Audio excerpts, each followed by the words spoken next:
I've been thinking a lot about the way social media shape us, what we feel, what we believe, even what we think is possible for our life. We scroll so quickly that we don't even stop to ask why certain posts stay with us while others vanish the second we swipe.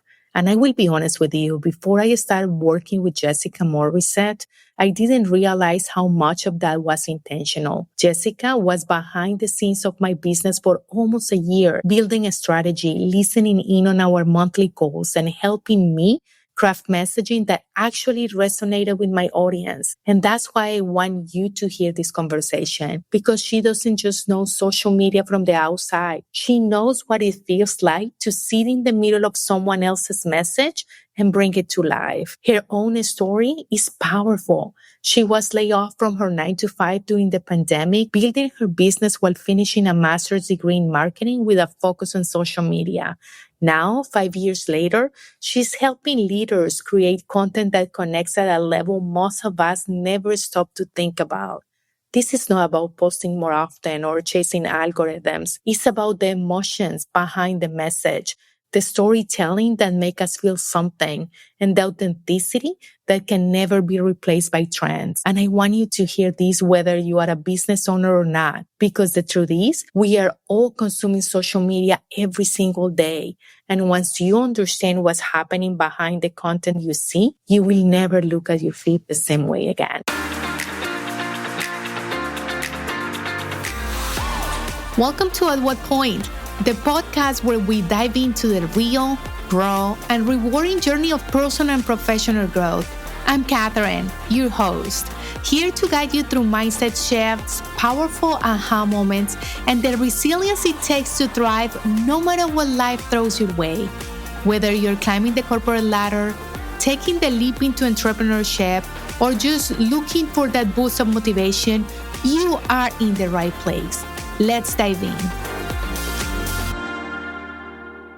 Why is emotion such a powerful driving tool in marketing? I think oftentimes as business owners, when it comes to social media, we do tend to focus more on trends because, trends are fun, they're easy, they have potential for a lot of visibility, which is great. But as we know, visibility doesn't always translate into more business. And what I often find is though, even when businesses are marketing with visibility or creating content around their offers, what's missing is that connection piece, that middle piece. And the reason I advocate for this so much from a marketing perspective is because people will always remember how you make them feel. And our marketing should be making us top of mind for our audience. So by marketing to emotions, we're becoming memorable for our audience. And then from a buying perspective, studies have shown that people tend to buy from an emotional place. So when it comes to marketing, not only are we staying top of mind and becoming memorable,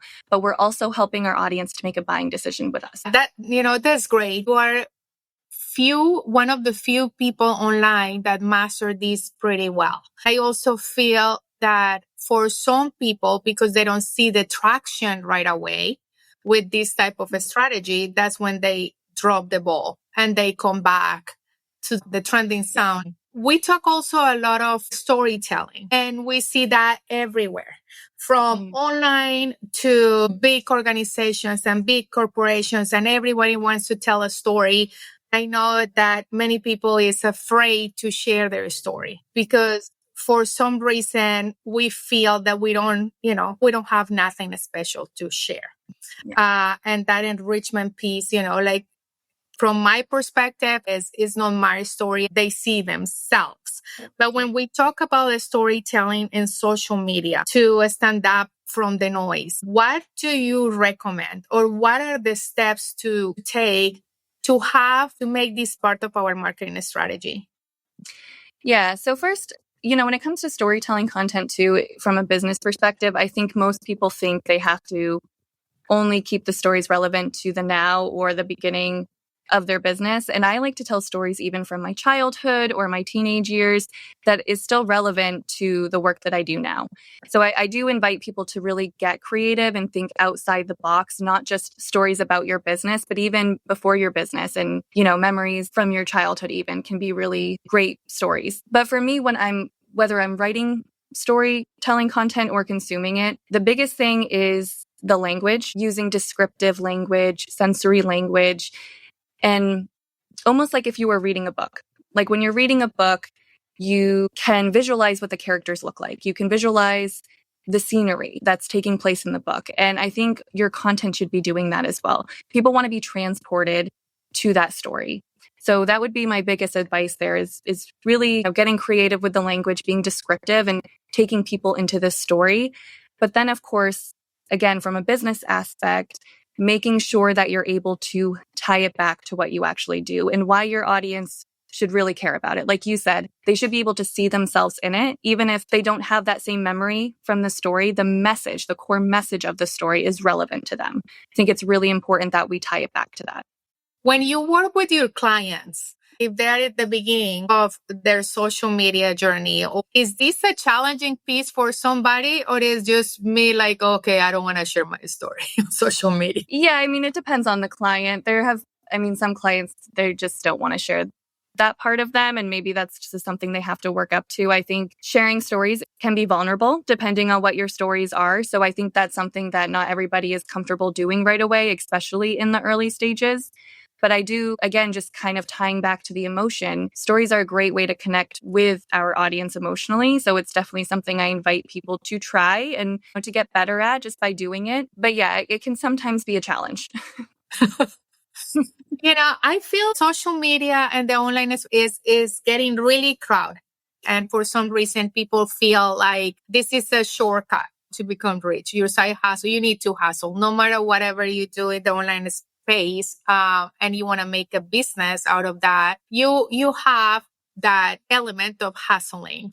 What would you say to somebody that is listening right now and they say, okay, I have this business, what I can start to work on to stand out from this noise space? Something else I really stand by, aside from the emotional aspect of marketing, is creativity.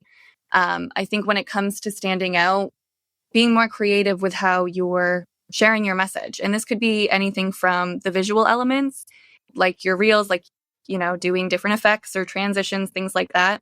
But also with your written hooks, even taking a hook that's commonly used in the social media space and reframing it just a little bit can really make it stand out on the feed. So for example, I posted a piece of content recently where I rewrote 3 how-to hooks that I found on Instagram. Mm-hmm. Because how-to hooks are something we often see, right? Like how to do this, how to do that. How-to is used so much in hooks. So I saw one that said something like how to shut down an argument in 1 sentence, which is a great hook.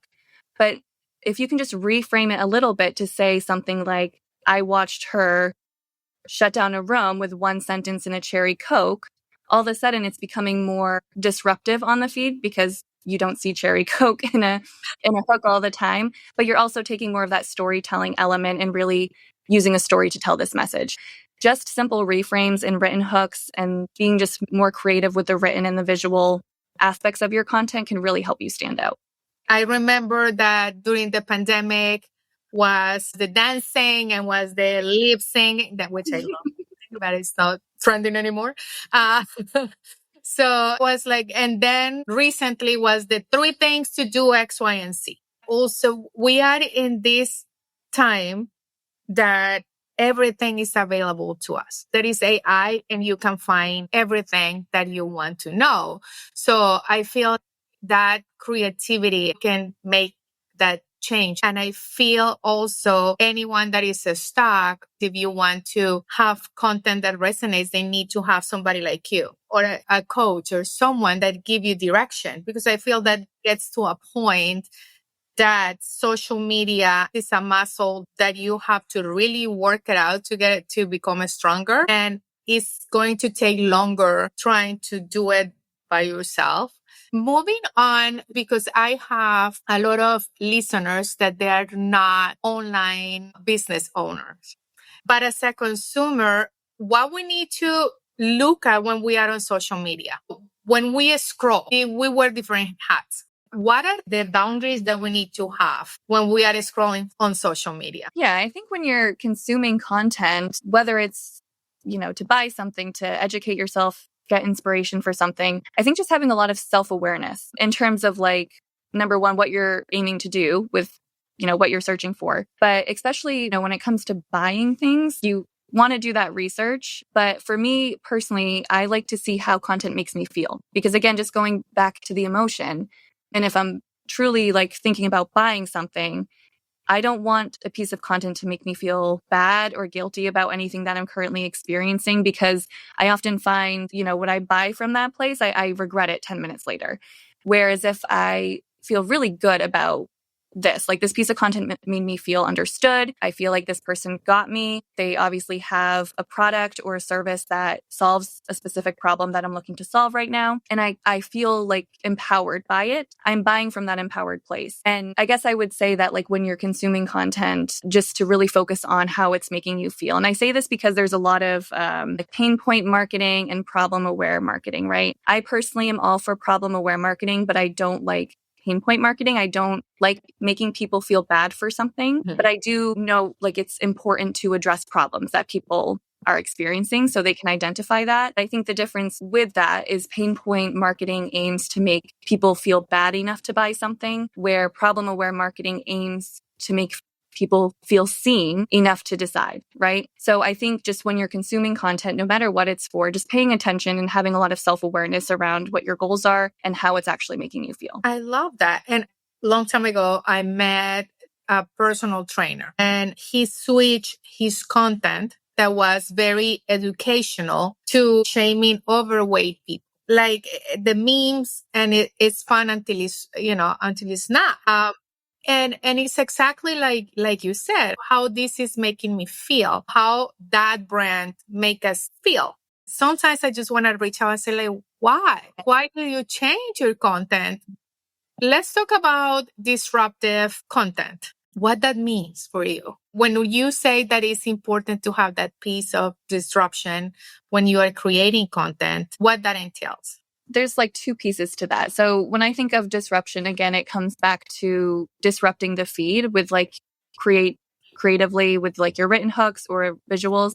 But it also comes to more of the controversial content where you are really just showing your audience where your values are and what you stand for and what you stand against. And, having those strong opinions about things in your industry and not being afraid to speak out about them. Because this is like just, again, back to connection. This is ultimately how your audience gains the sense of belonging. Because when they have those same values, right? When they stand for those same things as well, it creates that instant connection. And ultimately, when people have that connection to you and all the things you stand for and how you do things, that's what makes them buy from you over your competitors that offer the same things at maybe even similar prices. Now, I will say with content like this, you do have to be careful, like you just mentioned with this personal trainer and the memes. Whether it's a meme or something in the culture, like, for example, the Coldplay video that went viral. These are things that are going to represent your brand. Everything you're posting, every piece of content, whether it's on social media, your email, your website, it's representing your brand. So you do want to be careful with what you're posting about and make sure that you really know your audience and that it really is something you believe in, that it's like at its core, it's something you always stand by. And more importantly, being able to back it up. So not just saying this strong opinion about something, but being able to back it up. But this works really well because, again, it helps to connect with your audience, and people love a good controversial conversation. Like, I mean, when you see things like that Coldplay reel, I mean, how quickly do you go to the comments, right? Like, it's exciting, but just being careful of what you decide to post when it comes to being like disruptive and controversial. At the beginning of my online business, for the first 6-7 months, I thought that I was going to be able to put this on my own, and I couldn't. I kept hitting the wall. That's why if you want to get great on social media, they need somebody like you. If you need to have the foundation, you need to get someone to help you out and teach you, because we don't have the skills. For years, I didn't want to put controversial content. I didn't want to stand up for how I really feel about different things in the industry. It wasn't until one point that I'm like, okay, I have to do this. And now I'm very vocal about it. But in my case, it repels the people that I don't want to work with. Yeah. With my values and what I believe. I also feel that these days it's harder to get a follow. A lot of people that they can like your content, they can comment, but they don't follow, which I don't know, in the pandemic, we follow everybody that we like and that we enjoy. For somebody that is starting online and in social media and can be a business owner or can be somebody that they have been assigned the social media role, what are the few things that they need to start to work on to create content that connect with the emotional piece that we have been talking about?